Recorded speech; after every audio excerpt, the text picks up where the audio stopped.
આ ખેતરમાં આવ્યો છું ને સારું ખેતરમાં આ બધું પોણી વારવાનું થઈ ગયું છે અને આ બધું લીલું લીલું હતું ને બધું હુકું ભંડ થવા માંડ્યું છે મારે તો. એટલે હવે ખેતરમાં હવે પોણી આવે છે ને સારું આ લાઇટોનો ઠેકાણો છે નહીં ને સારું શું કરવું. આ ડાળીઓ હરખો કરવો છે ને હવે પોણી ચારા આવશે સારું ખબર પડતી નહીં. આજે મારે હવે ડાળીઓ બારીઓ હરખો કરું તાણ તો સુધી પોણી આવે તો સુધી આ લાઇટોવાળા જે કરે એ ખરું તાણ.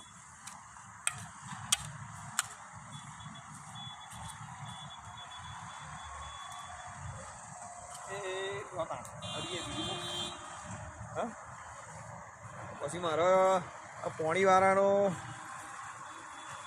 પોણી ચાલુ કરજે છોકરા. પોણી ચાલુ કરો તો ખબર પડે ભાઈ. અરે લાઇટોનો તમારે તો લાઇટોનો કાયમનો ત્રાસ થઈ જાય છે અમારો તો. હું તો એવો કંટાળ્યો છું ને તમારા